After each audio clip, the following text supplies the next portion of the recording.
Eu senti o meu chamado à vida religiosa nos meus 7 anos. Certo. Só que a minha família não era muito de apoiar, principalmente porque eu fui criada junto com os meus primos, né? Então tem sempre aquele preconceito, né? Ah, lá vem a que quer ser santa. Lá vem a beata. Então eu fui encontrando esses preconceitos e fui me revoltando. Isso ocasionou na minha adolescência uma série de revoltas que me levaram a fazer escolhas erradas e que, se Deus não tivesse usado de misericórdia comigo, talvez hoje eu seria uma traficante, talvez hoje eu seria uma prostituta. A senhora acha? Com certeza. Como que foi essa adolescência meio bagunçada? Essa adolescência bagunçada foi uma adolescência totalmente revoltada. Revoltada com os meus pais, revoltada com a vida. E aí entrou uma coisa no meu caminho, que hoje eu dou esse testemunho, que atrapalhou muito a minha visão do que é ter felicidade, do que é ser feliz, que é o feminismo. Certo. O feminismo entrou na minha vida quando eu ainda era uma jovenzinha e acreditava que os homens não prestavam.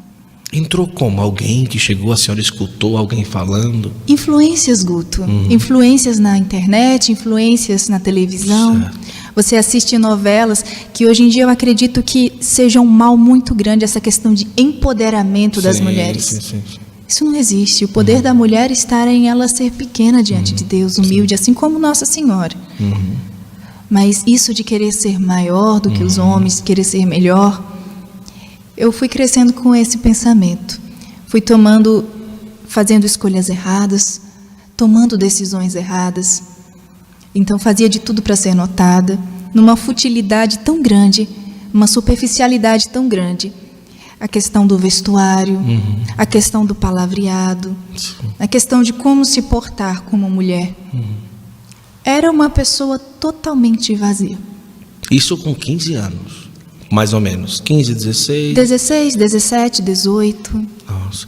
Porque ali o feminismo ele levava a viver, eu sou livre, eu faço o que eu quero, Exatamente. o corpo é meu, a vida é minha, e assim... Querendo provar um valor Certo. que jamais poderia ser provado daquele jeito que eu estava vivendo. Então nesse período aí, igreja nem ia tanto. E eu ainda cantava no coral. Cantava no coral. Cantava no coral da igreja, com certos pensamentos. E iria para as missas com roupas. Só Jesus. Exatamente. Cheguei a cantar numa banda do mundo, Sim. onde tive muitas experiências negativas. E, para minha sorte, o meu pai foi muito cuidadoso comigo, porque ele sempre me levava aos locais. Ele não me deixava, ele já me conhecia. Ele não me deixava ir sozinha para os eventos. Ele dizia, não, a banda vai, você vai depois, eu levo. Com esse cuidado, porque ele já sabia que eu poderia me perder e me perder feio. Só que depois, com o passar do tempo, que eu terminei os meus estudos, eu fui para uma outra cidade morar sozinha. Morando sozinha, a tal liberdade me deu oportunidade de praticar aquilo que não convinha a mim. Aí vem as más influências de amizades, aí vem as drogas, aí vem festas. A senhora chegou a usar alguma vez droga? Já cheguei a tentar, Guto. Tentar, certo. Só que, graças a Deus, eu nunca tive aptidão para essas coisas, até com a bebida alcoólica, que eu bebia e passava mal. Ah, entendi. Eu ia fazer realmente as coisas erradas e passava mal. Aí um dia que foi para experimentar a primeira vez, passou mal. Passei mal. Olha só. Passei mal. E eu tentei, não foi uma vez, Guto. Sério? Numa roda de amigos e tal? Sim, eram ideologias vazias. A senhora chegou a experimentar o quê? Maconha. Maconha. E ali passava mal. Foi só uma vez. Nossa. E bebida do mesmo jeito? Do mesmo jeito. Mas ali, mesmo se fosse pouco ou muito, a senhora não se sentia bem? Não, até hoje. Até hoje. O gosto do álcool me incomoda. Sim. Mas isso também tem mão de Deus, né? Porque se a senhora tivesse facilidade naquela época, ou tivesse aptidão, ou tivesse seguido em frente, só Deus sabe onde é que estava agora a senhora. Com certeza, Guto. E eu vejo assim que não foi por mim a pessoa da Grace. A Grace, se dependesse dela, ela estaria perdida. Mas Deus fez uma escolha. E foi Ele que me conduziu até onde estou hoje. Ele quem conduz a minha vida. Muita gente olha para mim, tem uma imagem. Aí, mas não sabe o que realmente está na pessoa, o que realmente essa pessoa viveu. É verdade. E até que idade que a senhora viveu essa falsa liberdade ali? Até os meus 19 anos. Certo. Morou sozinha até 19 anos? Morei sozinha, depois que eu terminei o colégio, fiquei um tempo trabalhando na minha cidade, só que aí não me oferecia uma faculdade, um estudo superior. Então eu fui para outra cidade onde eu podia estudar.